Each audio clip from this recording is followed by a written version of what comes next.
یا جنت کے لیے پیدا کرتا ہے یا دوزخ کے لیے. ایون قرآن بھی اسی کے حق میں گواہی دیتا ہے. شاید چلے بھائی بہت لمبا ہو گیا آپ کا سوال. میں بھی اندازہ ہے مجھے آپ کیا کہہ رہے, پہلی لائن سے اندازہ ہو گیا. السلام علیکم دوستوں, آج کی ویڈیو بہت ہی خاص ہے. اس ویڈیو میں آپ سب کو بہت ساری جانکاری ملے گا اور بہت کچھ سیکھ بھی پاؤ گے. زیادہ بات نہیں کرتے ہیں, آپ سب ویڈیو دیکھیے. اللہ ہی پرٹیکولرلی ہر ایک انڈیویجول کو یا جنت کے لیے پیدا کرتا ہے یا دوزخ کے لیے. ایون قرآن بھی اسی کے حق میں گواہی دیتا ہے.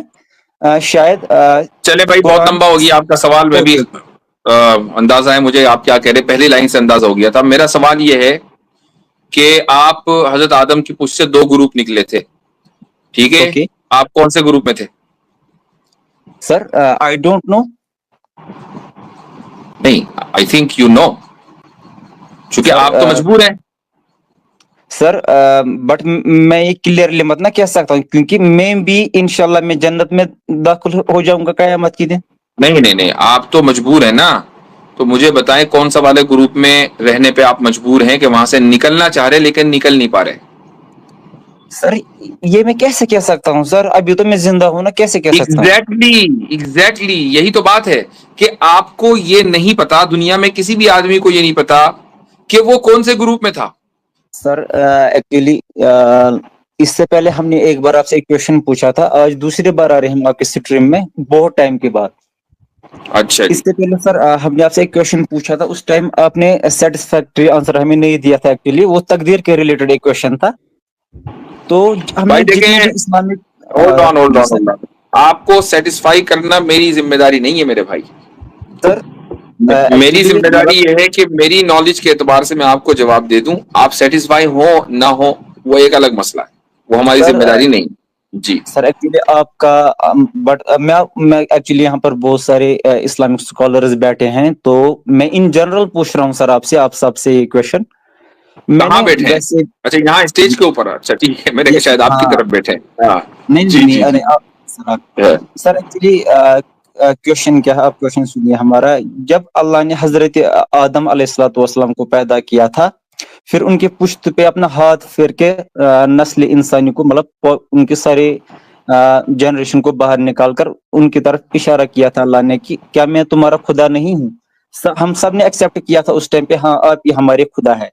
پھر اللہ ہمیں کہتے ہیں پھر قیامت کے دن, مطلب آپ ایسا نہ کہو کہ مطلب آپ نے اقرار نہیں کیا تھا, ہم نے اس ٹائم پہ مطلب گواہی دی تھی, وہ ہے نا سر. سر اس سے ریلیٹڈ حضرت عمر بن خطاب رضی اللہ تعالیٰ عنہ کی ایک حدیث ہے, جس میں وہ کہتے ہیں کہ حضرت محمد صلی اللہ علیہ وسلم فرماتے ہیں کہ جب اللہ نے مطلب حضرت آدم علیہ السلام کی پشت پر اپنا ہاتھ پھیر کر نسل انسانی کو باہر نکالا تھا, پھر ان کی طرف اشارہ کر کے یہ فرمایا تھا کہ میں نے ان کو جنت کے لیے پیدا کیا ہے اور یہ جنت والوں کے اعمال کریں گے. پھر ان کی پشت پر دوبارہ اپنا ہاتھ پھیر کر اور لوگوں کو باہر نکالا تھا, پھر ان کی طرف اشارہ کر کے فرمایا تھا کہ میں نے انہیں دوزخ مطلب جہنم کے لیے پیدا کیا ہے, اینڈ یہ دوزخ والوں کے اعمال کریں گے.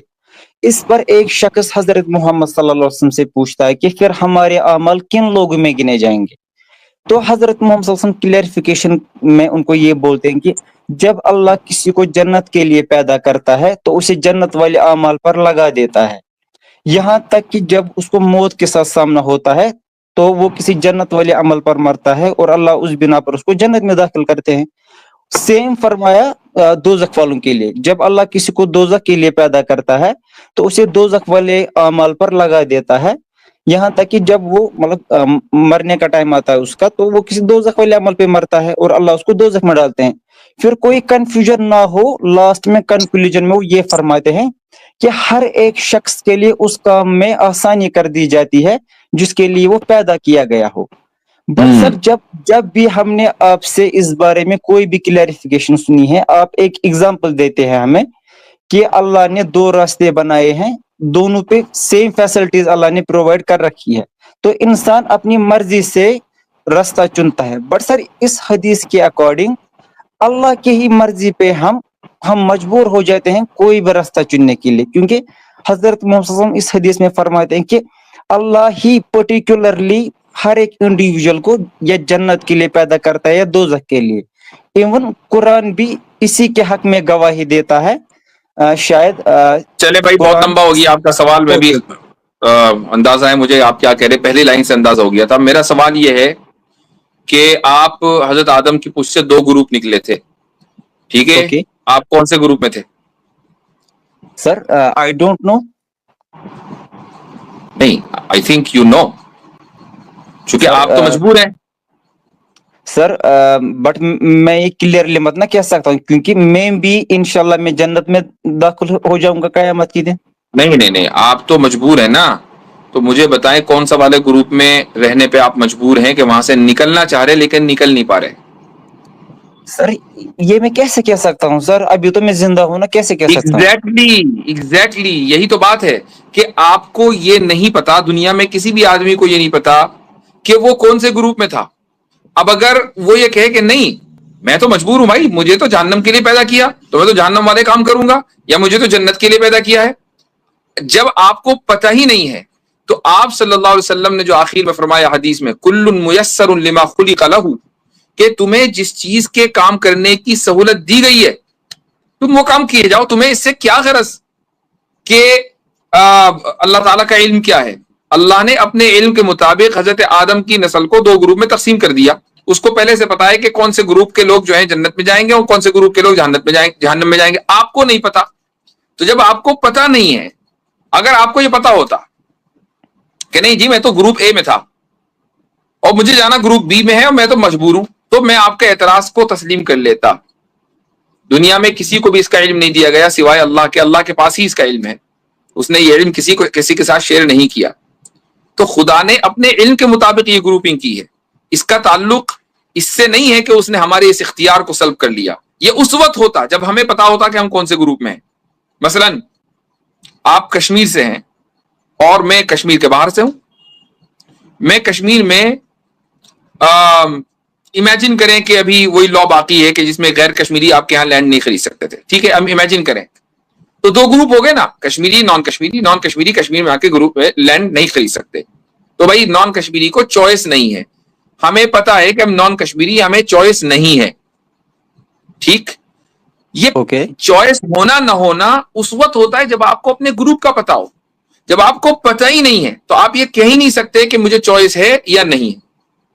سر بٹ حضرت محمد صلی اللہ علیہ وسلم تو ہمیں, وہ تو سچے ہیں, انہوں نے تو ہمیں کلیئرلی یہ چیز ہمیں بتا کے رکھی ہے نا کہ ہاں دو گروپ پہلے سے طے کیے گئے ہیں اینڈ ہر ایک انڈیویجول کو ایک پرٹیکولر گروپ میں رکھا گیا ہے. تو وہ چاہ کر بھی تو رکھا گیا ہے کا مطلب یہ ہے کہ خدا کے علم میں پہلے سے ہے کہ کون کس گروپ میں ہے, پہلے سے ہے, آپ کے علم میں نہیں ہے. تو آپ اپنا کام کرو نا, خدا کے کام میں کیوں دخل اندازی دے رہے ہو؟ سر ہم کیسے کر سکتے ہیں سر؟ فار ایگزامپل میں ایک نیک تو اس کا مطلب یہ ہے, اگر اس کا مطلب یہ ہے کہ آپ کو پتا ہے کہ کون سے گروپ میں, جس طرح مجھے پتا ہے کہ میں نان کشمیری گروپ میں ہوں, کشمیر میں لینڈ نہیں لے سکتا. سر کمپلیکیٹ کرنے کی ضرورت نہیں, بہت سمپل ہے میرے بھائی. اللہ کو پتا ہے نا, اللہ کے پتا ہونے سے ہمیں تو پتا نہیں ہے. آپ کو پتا ہوتا مجبور ہیں گے نا, آپ تو مجبور تو ہے ہی نہیں. آپ جس طرح اس سے زیادہ سمپل جواب نہیں ہو سکتا اس کا. سر بٹ کیا یہ حدیث ہمیں یہ بول رہی ہے کہ پہلے سے ہی طے کیا گیا ہے کہ میں جنت میں جاؤں گا یا اللہ بچے دوزخ میں جاؤں گا؟ کرینوویٹی بھائی دیکھیں, میں بتا رہا ہوں کہ یہ جو سارا تقدیر کا مسئلہ آتا ہے نا, ایشوز جو آتے ہیں, وہ اس کی بیسک پرابلم کیا ہے پتہ ہے؟ اس کی بیسک پرابلم یہ ہے کہ انسان اپنے آپ کو خدا کی جگہ رکھ کے ساری چیزوں کو دیکھنے کی کوشش کرتا ہے. ہم انسان بطور انسان دیکھنے کی کوشش کریں گے نا تو یہ سارے ایشوز نہیں آئیں گے. دیکھیں تقدیر کی دو سرے ہیں, ایک خدا کی طرف ہے جو کہ خدا کے علم, ارادے اور قدرت سے جڑی ہوئی ہے, اور ایک میری طرف ہے. ٹھیک ہے, ہم کیا کر رہے ہیں کہ ہم خدا کے سرے کی طرف, جو تقدیر کا جو سرا خدا کی طرف ہے, اس کو ہم سلجھانے کی کوشش کر رہے ہیں, جس کا ہمیں جو ہے وہ مکلف ہی نہیں بنایا گیا. پرابلم یہ ہے, آپ ایز اے ہیومن بینگ جو ہے وہ تقدیر کے حوالے سے جس سرے پہ کھڑے ہیں وہاں سے تقدیر کو دیکھیں گے تو آپ کو یہ جو کوشچنس آ رہے ہیں نا مجبور محض والے, وہ نہیں آئیں گے. آپ خدا کے سرے پہ اپنے آپ کو کھڑے ہو کے دیکھنے کی کوشش کر رہے ہیں, اس لیے یہ پرابلم آ رہا ہے. اب جیسے مفتی صاحب نے کئی ایگزامپلس آپ کو دکھلا دیا کہ جب آپ اپنے سرے پہ کھڑے ہوتے ہیں تو فوراً ہی بات آتی ہے کہ نہیں ہمیں تو کچھ پتہ نہیں, ہمیں تو ایون اپنے کل کا نہیں پتا, ہمیں تو جنت جہنم کے جو بھی نتیجے ہیں وہ سب کسی چیز کا نہیں پتا, اور آپ اپنے آپ کو فاعل مختار یہاں مطلب ایک فری ول محسوس کرتے ہیں.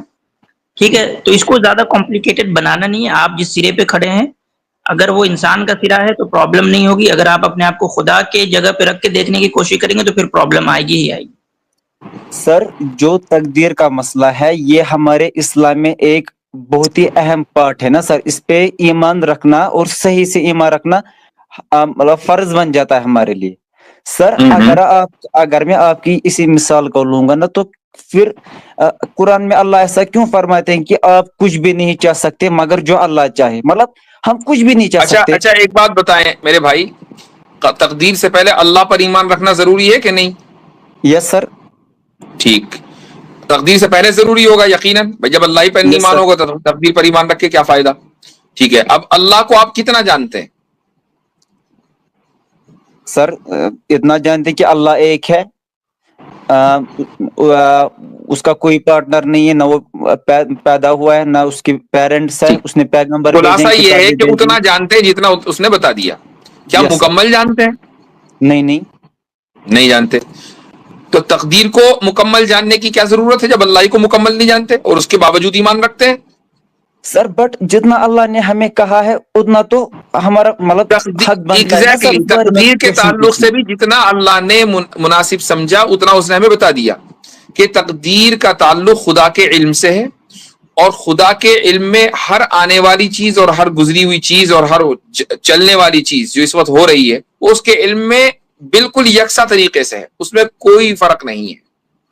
تو لیکن اس کے علم میں کسی چیز کے ہونے سے ہم مجبور نہیں ہو جاتے, یہ اس نے بتا دیا. اس نے ہمیں اختیار کا بھی بتا دیا اور یہ بھی بتا دیا کہ تم مجبور نہیں ہو, یہ بھی بتا دیا کہ میرے علم میں ہر چیز ہے. تو جتنا اس نے بتا دیا اس کو کیوں نہیں مانتے جب سر اللہ کو مکمل جانے بغیر مان رہے ہیں؟ سر اس کے پیچھے ریزن ہے نا سر, حدیث کا ہاں, ایک پارٹ. وہ ریزن سر وہ بتائیے. سر میں بتا رہا ہوں سر آپ کو. سر میں ایسی یہ کوشچن نہیں پوچھ رہا ہوں کیونکہ اس کا بہت بڑا انفلوئنس ہماری لائف پہ ہے نا سر, اسی لیے پوچھ رہا ہوں سر. کیونکہ اس حدیث میں ایک پارٹ ہے کہ فار ایگزامپل اگر اب کوئی نہیں, چور ایک چوری منٹ, کرنے جا رہا ہے. حدیث کو ابھی آپ رکھیں ایک طرف. میں نے سوال آپ سے یہ کیا کہ جتنا خدا نے تقدیر کے تعلق سے آپ کو اور مجھے بتایا ہے کیا وہ ناکافی ہے؟ نہیں سر, کافی ہے. وہ. اس نے یہ بتا دیا ہے کہ تقدیر کا تعلق علم سے ہے, اور اس کے علم کے باوجود, مکمل علم ہونے کے باوجود تمہیں اختیار ہے, یہ اس نے بتا دیا. ٹھیک, اوکے. جس طریقے سے اللہ کی ذات کو مکمل جانے بغیر, مثلا آپ کو یہاں اشکال ہو رہا ہے کہ یار جب چیزیں اس کو پہلے سے پتا ہے تو اختیار کیسے ہو سکتا ہے, آپ کو یہ تھوڑا سمجھ میں نہیں آ رہا ہے. تو مجھے ایک بات بتائیں کہ سر ریزن یہ نہیں ہے سر, سوری اچھا میں کیا انٹرپٹ ریزن کر رہا ہوں آپ کو. ریزن یہ نہیں ہے, اللہ کلیئرلی ہمیں بتا رہا ہے کہ میں نے اس پرٹیکولر گروپ کو جنت کے لیے پیدا کیا اور یہ جنت والوں کا اعمال ہی کریں گے. کس پرٹیکولر گروپ کو؟ سر بٹ دو یہ تو گروپ ہے نا, ہم دو میں سے ایک ہی میں تو ہوں گے نا سر. نہیں, آپ نے کہا اس پرٹیکولر گروپ کو, اس گروپ میں. اب آپ کا اعتراض اس وقت ویلڈ ہوگا جب آپ بتائیں گے کہ یہ لوگ اس پرٹیکولر گروپ میں. کرینوویٹی بھائی آپ ہمیں بتا دیں پینلسٹ میں کتنے بندے ہیں جو ایک گروپ کے ہیں اور کتنے بندے ہیں جو دوسرے گروپ کے. سر ہاؤ کین آئی سے that, sir how can I سے دیٹ. یہی تو پوچھ رہے ہیں سوال ہے مفتی میرا, صاحب. یہی سوال ہے کہ ہمیں نہ اپنے بارے میں نہ دنیا کے کسی بھی آدمی کے بارے میں یہ بتائے کہ وہ کس گروپ میں ہے. یہ صرف خدا کے علم میں ہے, اور خدا کے علم میں کسی کے ہونے کی وجہ سے ہم مجبور نہیں ہو جاتے. چونکہ ہمیں اگر علم دیا ہوتا تو ہم مجبور ہوتے, ہمیں تو علم ہی نہیں دیا نا اس نے. سر اگر ہم مجبور نہیں ہیں پھر حضرت موسی نے اینڈ میں ایسا کیوں کہا؟ ہر کسی انسان کے لیے, انڈیویجول کے لیے اس کام میں آسانی کر دی جاتی ہے جس کے لیے وہ پیدا کیا گیا ہو. فار ایگزامپل ہاں, ایک آدمی اس کا چور ہے, اس کا مطلب جی, اس کو چوری میں آسانی کی جائے گی. اگر انہیں ایک عمل کرنے جائے گا تو اس کو مشکلیں کی جائے گی اس اللہ کا کی طرف سے. مطلب وہ یہ ہے کیسے کہ کرے گا خدا نیک عمل؟ کا علم, میں بتا رہا ہوں, خدا کا علم کبھی غلط نہیں ہو سکتا. آپ کو تو علم ہے نہیں, مجھے بھی علم نہیں ہے, کسی کو علم نہیں ہے کہ ہم کس حال میں مریں گے اور کیا کریں گے اور کہاں مریں گے, کچھ علم نہیں ہے. ایک انسان کو کی تقدیر میں خدا نے جو لکھ دیا ہے آخر میں وہی ہو کر رہے گا. مثلا خدا نے ایک اپنے علم کے مطابق یہ ہے اس کے علم میں کہ بھئی فلاں بندہ جو ہے وہ جہنمی ہوگا, اور وہ پوری زندگی بڑے نیک کام کر رہا ہے, اس کو تو نہیں پتا نا کہ وہ جنت میں جائے گا کہ جہنم میں جائے گا. آخر میں کوئی ایک ایسا کام کر دے گا وہ کہ جس کی وجہ سے وہ جہنم کو مستحق ہوگا.